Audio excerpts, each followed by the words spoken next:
வணக்கம் மாணவர்களே. நம்ம ஏற்கனவே 10 குறட்பாக்கள் பார்த்தோம் இல்லையா? அந்த குறட்பாக்களுடைய தொடர்ச்சி தான் இன்றைக்கி நம்ம பார்க்க போகிறோம். அடுத்த 10 குறட்பாக்கள். இப்போ இதில் கண்ணோட்டம் என்ற அதிகாரம் இருக்கு இல்லையா? இந்த கண்ணோட்டம் என்ற அதிகாரத்தில் நமக்கு 3 குறட்பாக்கள் கொடுத்துருக்காங்க. சரியா?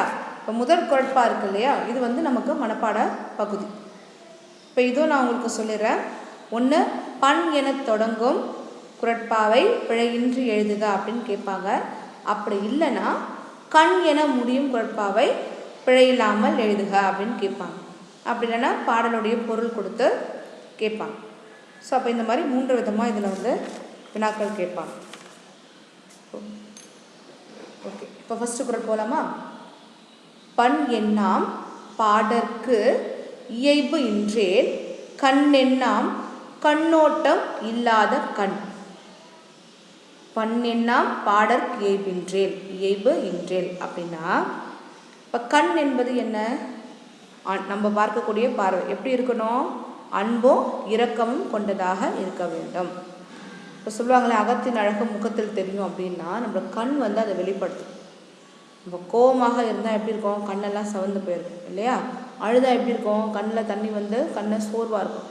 மகிழ்ச்சியாக என்ன இருக்கும்? மகிழ்ச்சியாக எப்படி கண்ணை வெளிப்படுது? கண்கள்லாம் விரிஞ்சு ரொம்ப சந்தோஷமாக இருக்கும் போதோ நம்ம கண்ணானது அதை வெளிப்படுத்தும் இல்லையா? கண் என்பது முக்கியமான ஒரு பகுதி. அதனால தான் என்ன சொல்கிறாங்கன்னா கண்ணோட்டம் என்ற அதிகாரத்தை நமக்கு கொடுத்துருக்காரு. அப்போ கண் என்பது அன்பும் இரக்கமும் கொண்டது. கண் என்பது என்ன? அன்பும் இரக்கமும் கொண்டது இல்லையா? இப்போ இதில் என்ன சொல்கிறார் அப்படின்னா, பண் எண்ணாம் பாடற்கு இயைபின்றேல். இந்த இடத்துல பண் என்பது என்ன? இசை. சரியா? பண் என்பது இசை. நீங்கள் என்ன பண்ணணும்? கீழே அடிக்கோடிட்ட மேலே இசை அப்படின்னு எழுதிக்கணும். புரியுதா? அப்போ பண் என்பது இசை. இந்த இசை என்பது என்ன? பண் எண்ணாம். அப்போ இசைன்னா என்ன? எப்படி இருக்கணும் அப்படின்னா, அந்த இசையானது அந்த பாடலோடு சேர்ந்து இருக்கணும் இல்லையா? இப்போ நம்ம ஒரு பாடலை ரசித்து கேட்குறோம் அப்படின்னா அந்த பாடலும் இசையும் ஒன்று சேர்ந்து கேட்பதற்கு இனிமையாக இருக்கணும். அப்படி இல்லாமல் அந்த வேறு மாதிரி அந்த இசை இருந்துச்சு, அந்த பாடலோட சேரலை அப்படின்னு சொல்லும்பொழுது அந்த பாடலை நம்ம கேட்க முடியாது இல்லையா? அது இனிமையாகவும் இருக்காது. அப்போது இசை என்பது எப்படி இருக்கணும் அப்படின்னா அந்த பாடலோட இணைந்து இருக்க வேண்டும். அதை தான் சொல்கிறாரு, பண்ணெண்ணா பாடற்கு இயைபின்றேல். சரியா? கண் எண்ணாம் கண்ணோட்டம் இல்லாத கண். அவ்வாறு அந்த பாடலானது அந்த இசையோடு பொருந்தவில்லை என்றால், அந்த இசையானது பாடலோட இணைந்து இல்லை அப்படின்னா என்ன ஆகும்? கண் எண்ணாம் கண்ணோட்டம் இல்லாத கண். இப்போ கண் என்று சொல்லப்படுவது அன்பும் இரக்கமும் கொண்டது இல்லையா? அப்போ அந்த அன்பும் இரக்கமும் இல்லைன்னா கண்ணோட்டம் இல்லாத கண். அந்த கண்ணே இருந்தாலும் அந்த கண்களால் எந்த பயனும் இல்லை. எப்படி அந்த இசையோட பாடலுக்கு இணைந்திருந்தால் தான் அதை நம்ம நல்ல இசை அப்படின்னு சொல்லுவோமோ, அது இணையலைன்னா அந்த இசையை நம்ம விரும்ப மாட்டோம். அதுபோல தான் அப்போ கண் என்பது அன்பும் இரக்கமும் கொண்டதாக இருக்க வேண்டும். அப்படி அந்த அன்பும் இரக்கமும் இல்லைன்னா அந்த கண் இருந்தாலும் இல்லாதது போன்றது. அந்த கண்களால் எந்த பயனுமே இல்லை அப்படின்னு சொல்ல வர்றாரு. இதில் எடுத்துக்காட்டு ஓமையணி பயின்று வந்துள்ளது. எப்படி எடுத்துக்காட்டு ஓமையணி அப்படின்னா, பன்னெண்டாம் பாடற்கு இயைபின்றேல் என்பது ஓமை. சரியா? அந்த ஓமை மூலமாக என்ன சொல்ல வராங்க அப்படின்னா, கண் எண்ணாம் கண்ணோட்டம் இல்லாத கண். இது ஓமேயம். அதாவது இந்த ஓமை ஓமைக்கப்படும் பொருள், அதுதான் ஓமேயம் அப்படின்னு சொல்கிறது. இப்போ இந்த இடத்துல ஓம உருபு இருக்குது, ஆனால் வெளிப்படையாக தெரியுதா? இல்லை இல்லையா? பண்ணெண்ணாம் பாடற்கு இயைபின்றேல், அதுபோல கண்ணெண்ணாம் கண்ணோட்டம் இல்லாத கண். இந்த இடத்துல ஓம உருபு மறைந்து வந்துள்ளது. அப்போ இந்த ஓம உருபு மறைந்து வந்துச்சுன்னா அதுக்கு எடுத்துக்காட்டு ஓமையணி அப்படின்னு சொல்லுவாங்க. ஓமையணினா அந்த ஓம உருப்பும் வரும். ஓமை இருக்கோ, ஓமைக்கப்படும் பொருள் இருக்கோ, இடையில ஓம உருப்பு வெளிப்படையாக வரும், அது ஓமையணி. ஆனால் எடுத்துக்காட்டு ஓமையணியில் என்ன ஆகும்னு பார்த்தீங்கன்னா இந்த ஓம உருபு மறைந்து வரும். புரியுதா? இந்த இடத்துல அது போல அப்படின்ற ஓம உருபு மறைந்து வந்துள்ளதால் இது எடுத்துக்காட்டு ஓமை அணி. புரியுதா? பாடலோடு பொருந்தாவில்லை எனில் இசையால் எந்த பயனுமே இல்லை.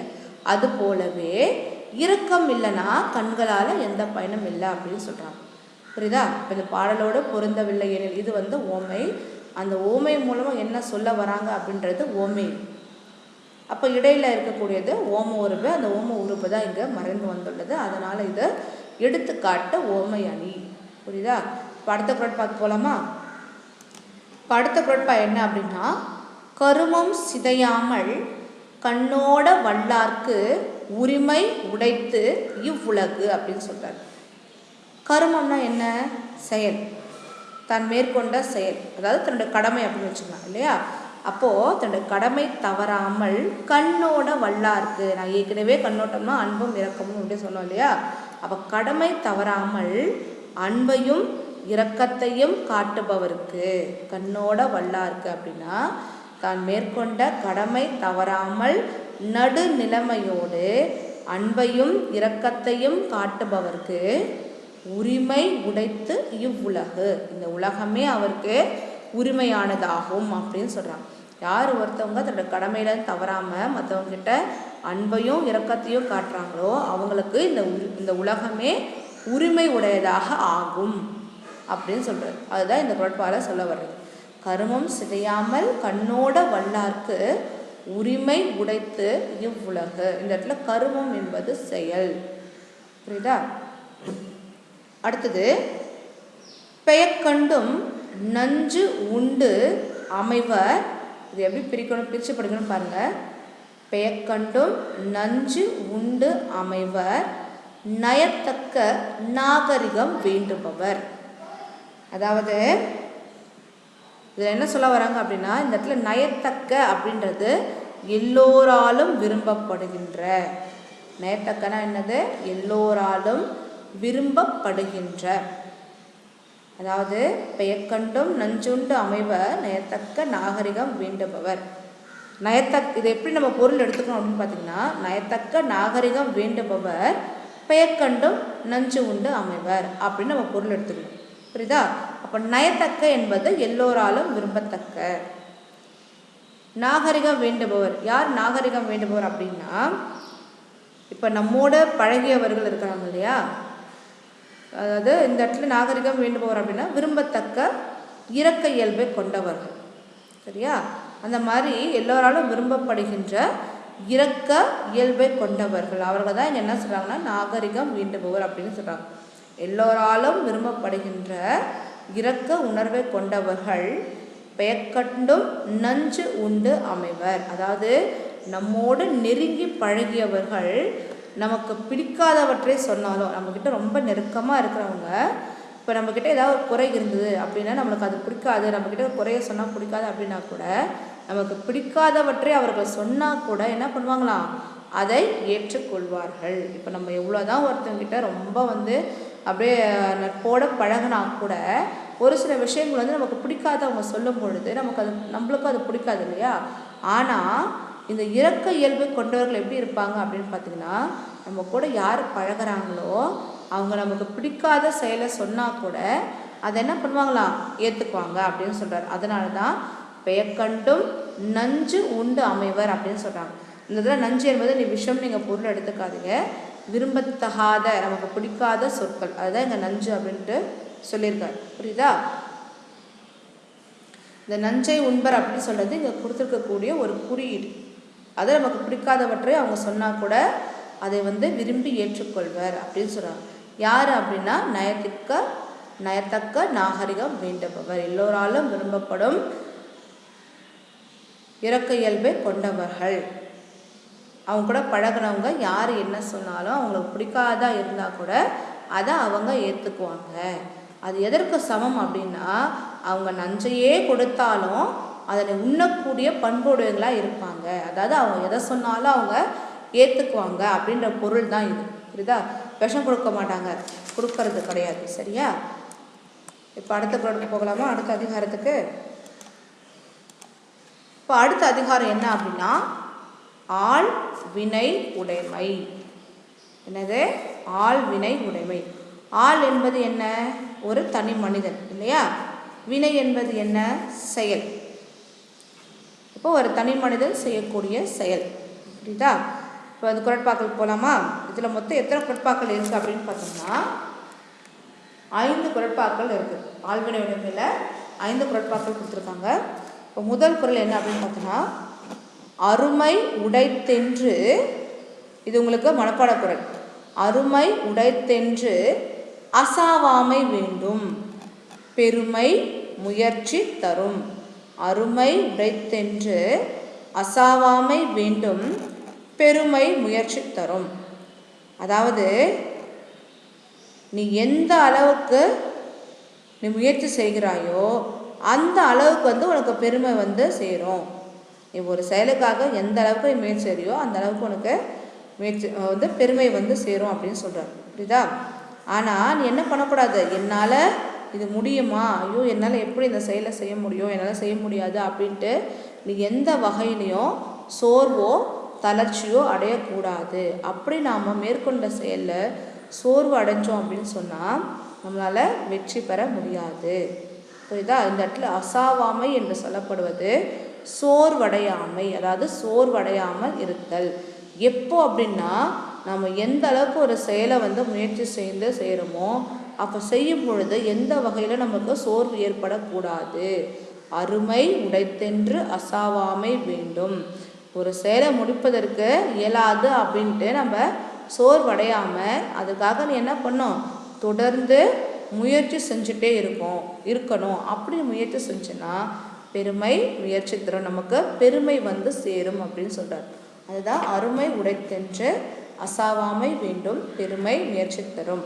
ஒரு செயலை முடிப்பதற்கு இயலாதது என்று எண்ணி சோர்வு அடையாதிருக்க வேண்டும். அச்செயலை முயற்சியுடன் முடிப்பது பெருமை தரும். இப்போ அடுத்தது, தாளாண்மை என்னும் தகைமைக்கண் தங்கிற்றே வேளாண்மை என்னும் செருக்கு. அதாவது இதை நீங்கள் எப்படி பொருள் எடுத்துக்கணும் அப்படின்னா, வேளாண்மை என்னும் செருக்கு தாளாண்மை என்னும் தகைமைக்கண் தங்கிற்றே அப்படின்னு பொருள் எடுத்துக்கணும். புரியுதா? அதாவது வேளாண்மை என்னும் செருக்கு என்பது பிறருக்கு கொடுக்கக்கூடிய மனநிலை. புரியுதா? பிறருக்கு கொடுக்கும் மனநிலை என்ன ஆகும் அப்படின்னு பார்த்தீங்கன்னா, தன் முயற்சியால் செல்வத்தை ஈட்டுபவனுக்கே அமையும். வேளாண்மை என்னும் செருக்கு என்பது மற்றவங்களுக்கு கொடுக்கணும்னு நம்ம நினைக்கிறோம் இல்லையா, அந்த மனநிலை எப்படி யாருக்கு அமையும்னா, எவன் ஒருவன் தன்னுடைய முயற்சியால் செல்வத்தை சேர்க்கிறானோ அவனால் மட்டும்தான் பிறருக்கு உதவ முடியும் அப்படின்னு சொல்கிறார். புரியுதா? தாளாண்மை என்னும் தகைமைக்கண் தங்கிற்றே, அதாவது விடாமுயற்சியோடு உயர்ந்த பண்பு கொண்டவர்களால் மட்டும்தான் மற்றவர்களுக்கு உதவ முடியும். புரியுதா? விடாமுயற்சி என்ற உயர்ந்த பண்பு உங்களுக்கு இருக்கணும். எந்த செயலை செய்யும்போது விடாமுயற்சியோடு செய்யணும் இல்லையா?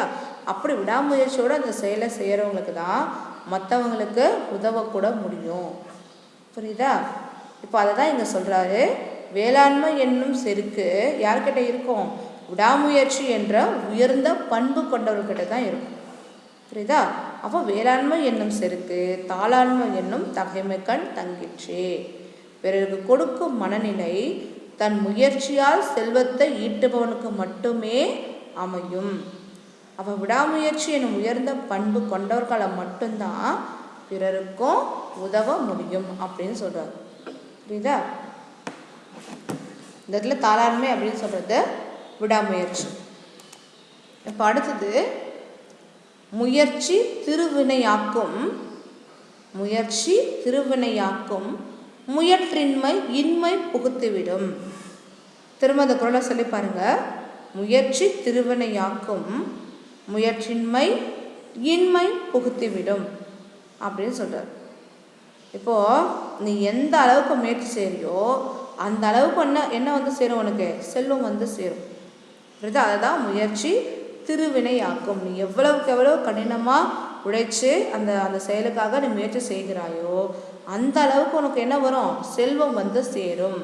முயற்றின்மை, நீ அப்படி முயற்சி செய்யலைன்னா இன்மை புகுத்திவிடும். நீ அவ்வாறு முயற்சி செய்யாவிட்டால் உனக்கு என்ன சேரும், வறுமையே சேரும். உனக்கு துன்பம் மட்டும்தான் கிடைக்கும். அதாவது கடைசி வரைக்கும் வறுமையாளனாக தான் இருப்ப. அதனால என்ன பண்ணக்கூடாது, முயற்சி செய்யாமல் சோம்பேறியாக இருத்தல் கூடாது.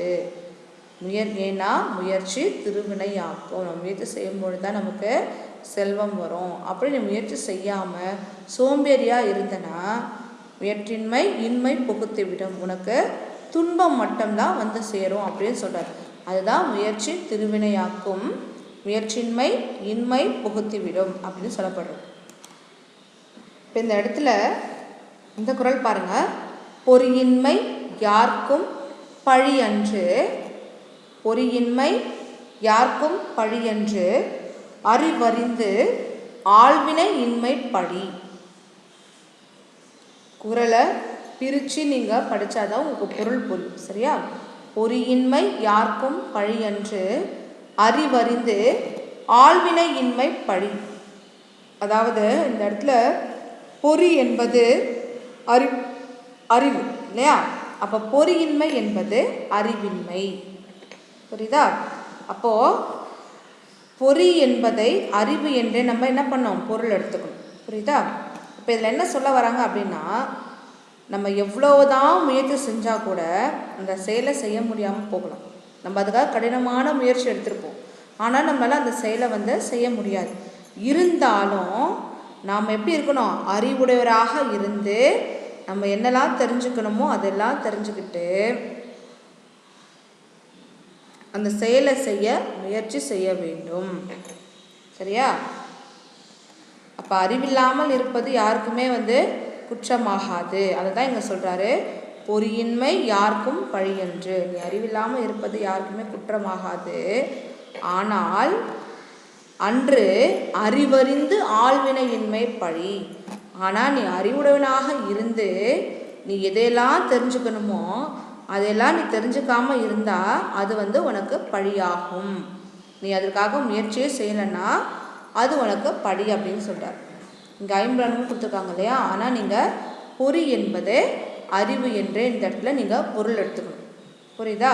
அப்போ நீ அறிவில்லாமல் இருக்கிறது ஒன்றும் பெரிய தப்பு கிடையாது. ஆனால் இதையே நீ அறிவுடையவனாக இருந்து நீ என்ன அறிஞ்சுக்கணுமோ அதையெல்லாம் தெரிஞ்சுக்காமல் இருந்தனா அது வந்து உனக்கு பழியாகும் அப்படின்னு சொல்லுவாங்க. இப்போ விதியை மதியால் வெல்லணும் அப்படின்னு சொல்லுவாங்களா? நம்ம எல்லாத்துக்கும் செய்த எல்லாம் தலையெழுத்து அப்படிதான் நடக்கும் அப்படிலாம் சொல்லுவாங்க இல்லையா? அந்த மாதிரி இல்லாமல் அதையே நம்ம என்ன பண்ணோம், நம்மளோட அறிவால் மாற்றணும். அதுதான் விதியை மதியால் வெல் அப்படின்னு சொல்லுவாங்க. புரியுதா? அப்போ அறிவில்லாமல் இருக்கிறது கூட பழி கிடையாது, குற்றம் கிடையாது. ஆனால் அறிவுடனாக இருந்து நீ அந்த செயலை செய்ய முயற்சி செய்யாமே இருக்கிற பற்றியா, அது வந்து உனக்கு பழியாகும். அதை தான் என்ன சொல்கிறாரு, பொறியின்மை யாருக்கும் பழி அன்று, அறிவறிந்து ஆள்வினையின்மை பழி அப்படின்னு சொல்கிறார். புரியுதா? இப்போ அடுத்த குறளுக்கு போகலாமா? இப்போ அடுத்த குறள் பார்த்தோம்னா, ஊழையும் உப்பக்கம் காண்பர் உழைவின்றி தாழாது உணர்ற்றுபவர். ஊழையும் உட்பக்கம் காண்பர் உழைவின்றி தாழாது உணர்ற்றுபவர். அதாவது கொஞ்சம் கூட சோம்பல் இல்லாமல் எவன் ஒருவன் தளராமல் முயற்சி செய்கிறானோ, முயற்சி செய்தே கொண்டிருக்கிறானோ அவனால் விதியை கூட வெற்றி கொள்ள முடியும் அப்படின்னு சொல்கிறார். அதுதான் ஊழையும் உப்பக்கம் காண்பர் உழைவின்றி தாழாது உணர்ற்றுபவர். அதான் இது எப்படி பொருள் எடுத்துக்கணும் அப்படின்னு பார்த்தீங்கன்னா, உழைவின்றி தாழாது உணர்ற்றுபவர் ஊழையும் உப்பக்கம் காண்பர் அப்படின்னு நம்ம பொருள் எடுத்துக்கணும். புரியுதா? அப்போ உழைவின்றி தாழாது உணர்ற்றுபவர் அப்படின்னா இந்த இடத்துல உழைவின்றி அப்படின்னா சோர்வு இல்லாமல், எவன் ஒருவன் கொஞ்சம் கூட சோம்பல் இல்லாமல் தான் மேற்கொண்ட செயலுக்காக தொடர்ந்து முயற்சி செஞ்சுட்டே இருக்கிறானோ அவன் என்ன பண்ண முடியும், ஊழையும் உப்பக்கம் காண்பர். தன்னோட விதியை கூட, ஊழ் என்பது என்னது, விதி அப்படின்னு சொல்கிறது. அந்த விதியை கூட என்ன பண்ண முடியும், வெற்றி கொள்ள முடியும் அப்படின்னு சொல்கிறார். சரியா? அப்போ என்ன பண்ணலாம், இடைவிடாத முயற்சி செஞ்சேன்னா அந்த விதியை கூட நீ மாற்றிடலாம். அதுதான் இங்கே ஊழையும் உப்பக்கம் காண்பர் உழைவின்றி தாழாது முன்னேற்றுபவர் அப்படின்னு சொல்கிறார். அடுத்த குறளுக்கு போகலாமா? இது வந்து நன்றி இல் செல்வம். அதாவது இந்த இடத்துல நன்றி என்பது நன்மை. நன்றினா என்ன, இந்த இடத்துல நன்மை என்ற பொருள். இல் அப்படின்னா இல்லாத, அப்போ நன்மை இல்லாத செல்வம், அதுதான் இந்த அதிகாரத்துடைய பொருள். நன்றியில் செல்வம்னா நன்மை பயக்காத செல்வம். யாருக்குமே நன்மை தரக்கூடிய செல்வம் இல்லை, யாருக்குமே அந்த செல்வத்தால் பயன் இல்லை என்ற பொருள். பார்த்திங்கன்னா கொடுப்பதுவும் துய்ப்பதுவும் இல்லார்க்கு அடுக்கிய கோடி உண்டாயினும் இல் அப்படின்னு சொல்கிறாங்க. அதாவது கொடுப்பதுவும் உய்ப்பதுவும் அப்படின்னா கொடுப்பது, பிறருக்கு கொடுப்பது. உய்ப்பதும் அப்படின்னா தான் அனுபவிக்கிறது இல்லையா. அப்போ ஒருத்தட்ட செல்வம் அடுக்கடுக்காக இருக்குது, பல கோடி செல்வம் இருக்குது அப்படின்னா அவன் என்ன பண்ண மாட்டான், மற்றவங்களுக்கு கொடுக்காமலும் இருப்பான், தானுமே அதை அனுபவிக்க மாட்டான். அப்போ அந்த மாதிரி இருக்கிறவங்கிட்ட அவ்வளோ கணக்கான செல்வங்கள் இருந்தாலும் அந்த செல்வத்தால் எந்த பயனுமே கிடையாது. இதுக்கு ஒரு உதாரணம் சொன்னால், நாய் பெற்ற தெங்கம்பழம். இப்போ நாய்க்கு வந்து ஒரு தேங்காய் கடிச்சு வச்சுக்கோங்களேன், அந்த நாய் என்ன பண்ணும், அந்த தேங்காய் விட்டுட்டே போகும். அது என்ன பண்ணும் அதுக்கும் தெரியாது. அது வந்து மற்றவங்களுக்கும் பயன்படாது, அதுக்குமே அது பயன்படாது இல்லையா. அந்த மாதிரி தான் இப்போ நாய்க்கு எப்படி ஒரு தேங்காய் கிடைத்தா அது யாருக்குமே பயன்படாமல் இருக்குதோ, அது மாதிரி ஒருத்தவங்கிட்ட செல்வம் அதிகமாக இருந்துச்சுன்னா அவன் வந்து மற்றவங்களுக்கும் கொடுக்கல, தானும் அனுபவிக்கலைன்னா அவனுக்கு எவ்வளோ செல்வங்கள் இருந்தாலும் அது வீணற்ற செல்வம் அப்படின்னு சொல்கிறார். புரியுதா. அதாவது கொடுப்பதுவும் உய்ப்பதுவும் இல்லார்க்கு அடுக்கிய கோடி உண்டாயினும் இல். பிறருக்கு கொடுக்காமலும் தானும் அனுபவிக்காமலும் இருப்பவர் அடுக்கடுக்காய் பல கோடி பொருள்கள் பெற்றிருந்தாலும் அதனால் பயனில்லை அப்படின்னு சொல்றார். புரியுதா. இப்போ அடுத்தது, நச்சப்படாதவன் செல்வம் நடுவூருள் நச்சு மரம் பழுத்தற்று. இந்த இடத்துல நச்சப்படாதவன் அப்படின்னு யாருன்னா யாராலும் விரும்பப்படாதவன், அதாவது யாராலுமே மதிக்கப்படாதவன். அவன் தான் என்னது, நச்சப்படாதவன் என்ற சொல்லக்கூடிய பொருள். புரியுதா. அப்போ நச்சப்படாதவனா யாரு, யாராலுமே விரும்பப்படாதவன் அப்படின்ற பொருள். அப்போ நச்சப்படாத செல்வம் எப்படி இருக்கும், யாராலையும் விரும்பப்படாது. அது எப்படிப்பட்டது அப்படின்னா நடு ஊருள் நச்சு மரம் பழுத்தற்று. அதாவது ஊருக்கு நடுவே ஒரு நச்சு மரம் பழுத்துருந்துச்சுன்னா அதை எப்படி சாப்பிட முடியும், அது ஃபுல்லாக நச்சுத்தன்மை உடையது இல்லையா. அதுவே பயன் தரக்கூடிய மரமாக இருந்தால் என்ன பண்ணுவாங்க, எல்லாருமே அதை பயன்படுத்துவாங்க. அதுவே நச்சு மரமாக இருந்தால் அதில் இருக்கக்கூடிய இலை, மரம், பழம், காய் எல்லாமே வந்து நச்சுத்தன்மை உடையதாக இருக்கும் இல்லையா. அது போல தான் யாராலும் விரும்பப்படாதனுடைய செல்வமும் அந்த மாதிரி தான் இருக்கும் அப்படின்னு சொல்கிறாங்க. பிறருக்கு உதவி செய்யாததால் ஒருவராலும் விரும்பப்படாதவர் பெற்ற செல்வம் ஊரின் நடுவில் நச்சு மரம் பழுத்தது போன்றதாகும். புரியுதா. இப்போ இதில் வந்து ஓமை அணி இருக்குது. நான் உங்களுக்கு ஓமை அணினா என்னன்னு சொல்லியிருக்கேன் இல்லையா. ஒரு பொருளை மற்றொரு பொருளோடு ஒப்பிட்டு கூறுவது தான் வந்து ஓமை. புரியுதா. இப்போ இந்த இடத்துல ஓமை அணி அப்படின்னு சொன்னா ஓமை இருக்கும், ஓமேயம் இருக்கும், அப்புறம் என்ன இருக்கும், இடையில ஓம உருபு வெளிப்பட்டு இருக்கும். அதுதான் என்னது ஓமை அணி அப்படின்னு சொல்லுவாங்க. இப்போ இந்த இடத்துல ஓமை அப்படின்னு சொல்லப்படுறது நடுவூருள் நச்சு மரம், அது வந்து ஓமை. இப்போ இது மூலமாக என்ன சொல்ல வராங்க அப்படின்னா, ஓமையும் எது அப்படின்னு பார்த்தீங்கன்னா நச்சப்படாதவன் செல்வம், யாராலும் விரும்பப்படாதவன் செல்வம். அப்போது யாராலும் விரும்பப்படாதவன் செல்வம் வந்து நடுவூரில் ஒரு நச்சு மரம் பழுத்ததை போன்றது. அப்போ இந்த போன்றதுன்னு வருது இல்லையா, பழுத்தற்று, போன்றது அப்படின்றது ஓம உருவு. அப்போ ஓமை ஒரு பொருளாகவும் ஓமையும் ஒரு பொருளாகவும் வந்து இடையில ஓம உருவு வெளிப்பட்டு வந்துச்சுன்னா அது ஓமை அணி. புரியுதா. இப்போ இதில் இருக்கக்கூடிய அடுத்த 10 குரட்பாக நம்ம பார்த்துட்டோம். அடுத்தது கதைக்கு பொருத்தமான குறளை தேர்வு செய்து காரணத்தை எழுதுக. இந்த கதையை முழுசாக படித்து பாருங்கள். படிச்சுட்டு இந்த கதைக்கு பொருத்தமான குறளை வந்து நீங்கள் இதில் தேர்வு செய்யணும். சரியா. இப்போ இந்த கதைக்கு பொருத்தமான குறள் எதுன்னு பார்த்தோம்னா, உலகத்தோடு ஒட்ட ஒழுகல் பலக்கற்றும் கல்லார் அறிந்தார்.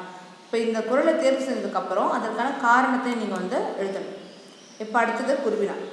குருவினா பார்த்தீங்கன்னா நச்சப்படாதவன் செல்வம். இத்தொடரில் வண்ணமிட்ட சொல்லுக்கு பொருத்தமான பொருள் எழுதுக. இப்போ நச்சப்படாதவன்னா யாரு, யாராலும் விரும்பப்படாதவன், அவன் தான் என்னது நச்சப்படாதவன் அப்படின்னு சொல்லுவோம். புரியுதா. இப்போ அடுத்தது கொடுப்பதுவும் துய்ப்பதுவும் அப்படின்னு இருக்கு இல்லையா. இந்த தூவும் வந்திருக்கு, இப்போ இது நம்ம ஏற்கனவே பார்த்துருக்கோம். இதில் இருக்கக்கூடிய அளபடை என்ன அப்படின்னு பார்த்தீங்கன்னா இன்னிசை அளபடை. இன்னிசை அளபடைனா என்னது? செய்யுளில் ஓசை குறையாத விடத்தும் இனிய ஓசைக்காக குரில் நெடிலாக மாறி அளவெடுக்கும். அதுதான் என்னது? இன்னிசை அளபடை. இப்போ இதில் பார்த்தீங்கன்னா பொருளுக்கேற்ற அடியை பொறுத்துக. உயிரை விட சிறப்பாக பேணி காக்கப்படும். எது? இந்த அடிக்கு பொருத்தமான பொருள் எது? இங்கே இருக்க பாருங்க, உயிரினும் ஓம்பப்படும். புரியுதா? அடுத்தது ஊரின் நடுவில் நச்சு மரம் பழுத்தது போன்றது. அதற்கான அடி என்னது? நடுவூருள் நச்சு மரம் பழுத்தற்று. அடுத்தது ஒழுக்கத்தின் வழி உயர்வு அடைவர். அப்படின்னா என்னது? ஒழுக்கத்தின் எய்துவர் மேன்மை. புரியுதா? இப்போ அடுத்தது எய்துவர் எய்தா பழி. இக்குறளுக்கு பொருந்தும் வாய்ப்பாடு எது? இது வந்து ஆ விடை தான் வரும். கூவிலம் தேமா மலர். ஏன் அப்படின்னா குறில ஒற்று சேர்ந்த என்னது? நேர், இது நிறை. அப்போ நேர் நிறை கூவிலம். இது நேர், இது நேர். அப்போ நேர் நேர் தேமா.